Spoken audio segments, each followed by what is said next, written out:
നേരത്തെ പറഞ്ഞ അനുമാനങ്ങൾ, ആ ഒരു നിഗമനങ്ങളെല്ലാം ശരിയാണ് എന്നുള്ളത് ഇപ്പോൾ അത് CCTV ദൃശ്യങ്ങളിൽ നിന്ന് വ്യക്തമാകുന്നുണ്ട്. അതായത് ഈ കാണുന്ന വാഹനം ആ പ്രധാന റോഡിലേക്ക് വന്നിറങ്ങുന്നതിനിടെ ആ ബൈക്ക് വന്ന് ഇടിക്കുകയായിരുന്നു. ഒരു പക്ഷേ ആ CCTV ദൃശ്യങ്ങളിൽ നമുക്ക് മനസ്സിലാക്കാൻ കഴിയുന്നത് ഒരു അമിത വേഗത്തിലാണ് ആ ബൈക്ക് വന്നത് എന്നുള്ളത് തന്നെയാണ്. കാരണം ആ വാഹനം അവിടെ മണിയൻപിള്ള രാജു നിർത്തിയ ശേഷം പതിയെയാണ് ആ വാഹനം മുന്നോട്ടേക്ക് നീക്കുന്നത്.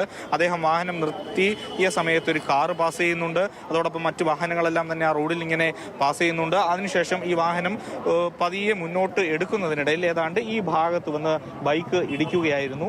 ഈ താഴെ ഭാഗത്ത് വന്ന് ബൈക്കിൻ്റെ ഒരു പക്ഷേ ആ ഫ്രണ്ട് വീലും അതിനോട് ചേർന്ന ഭാഗവുമെല്ലാം ഇടിച്ചതിൻ്റെ ആഘാതത്തിലാണ് ബൈക്ക് കുറച്ചുകൂടി മുന്നോട്ടേക്ക് പോയി വലതു ഭാഗത്തേക്ക് മറിഞ്ഞു വീണത്. അങ്ങനെ നമുക്ക് രാവിലെ ആ ബൈക്കിൻ്റെ ദൃശ്യങ്ങളെല്ലാം നമ്മൾ പകർത്തിയിരുന്നു. അതിൽ നിന്ന് മനസ്സിലാക്കുന്നത് ആ ക്രാഷ് കാർഡും അതോടൊപ്പം തന്നെ ആ ഗിയറിൻ്റെ ലിവറും ആ ചവിട്ടുന്ന ഭാഗവുമെല്ലാമാണ് ഇപ്പോൾ തകർന്ന അവസ്ഥയിൽ ബൈക്കിൻ്റേതുള്ളത്. ഒപ്പം തന്നെ വലതു ഭാഗത്തേക്ക് ആ ബൈക്ക് മറിഞ്ഞു വീണത് കൊണ്ട് തന്നെ ആ ഹാൻഡിലും അതോടൊപ്പം തന്നെ ക്രാഷ് കാർഡിലും എല്ലാം തന്നെ പരിക്കേറ്റ് പറ്റിയിട്ടുണ്ട്.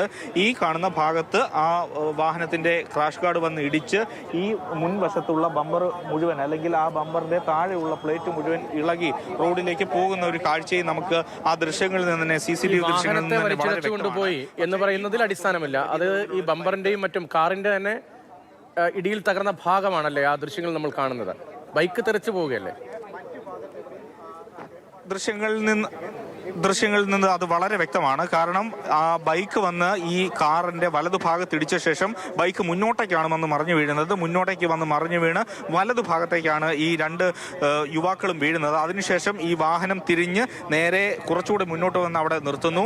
ആ വാഹനം വലിച്ചിഴച്ചുകൊണ്ട് പോയി എന്ന് പറയുന്ന ആരോപണം അത് വളരെയധികം തെറ്റായ ഒരു കാര്യമാണ്. ഒപ്പം തന്നെ ആ വാഹനത്തിന്റെ മുൻവശം നോക്കിക്കഴിഞ്ഞാൽ അതിന്റെ ബമ്പറിന്റെ ഒരു വശം ഇങ്ങനെ താഴ്ന്ന് ആ റോഡിൽ കിടക്കുന്നതൊക്കെ തന്നെ കാണാം. അതിന്റെ ലോഗോയും അതോടൊപ്പം തന്നെ മുൻഭാഗത്തെ പല സ്ഥലങ്ങളും അവിടെയൊക്കെ ചെറിയ ലൈറ്റുകൾ ഉണ്ടായിരുന്നു. ആ ലൈറ്റ് എല്ലാം തകർന്ന് റോഡിൽ കിടക്കുന്ന ഒരു സ്ഥിതിയുണ്ട്. ഇപ്പോഴും അത് അവിടെ തന്നെ ആണ് ഉള്ളത്. CCTV ദൃശ്യങ്ങളിൽ നിന്ന് അതെല്ലാം കൃത്യമായി തന്നെ പതിഞ്ഞിട്ടുണ്ട്. അതെല്ലാം ഇപ്പോൾ ഏതായാലും ഈ അന്വേഷണവുമായി ബന്ധപ്പെട്ട് വ്യക്തത വരുന്നു. അതുകൊണ്ട് തന്നെ എന്തുകൊണ്ടാണ് മണിയൻപിള്ള രാജുവിന് കേസുമായി ബന്ധപ്പെട്ട് ജാമ്യം ലഭിച്ചത് എന്നുള്ളത് ഈ CCTV ദൃശ്യങ്ങളിൽ നിന്ന്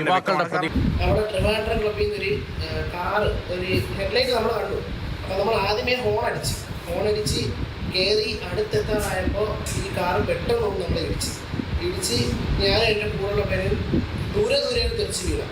ഇടിച്ചിട്ട് ഈ കാറ് കുറച്ച് ദൂരം നമ്മുടെ ബൈക്ക് നിരക്കി കൊണ്ടുപോയി. എന്നിട്ട് ഒറ്റ പോക്ക് പോയി ആ ബൈക്ക്. നമ്മൾ കുറച്ചു നേരം റോഡിൽ കിടന്നു. അപ്പോഴത്തേക്കാണ് ആൾക്കാരൊക്കെ കൂടി വന്നത്. ആ യുവാവിൻ്റെ പ്രതികരണം പക്ഷേ പറയുന്നതിൽ പിശകുണ്ട് എന്ന് ഈ ദൃശ്യങ്ങൾ കാണുമ്പോൾ വ്യക്തമാകുന്നു.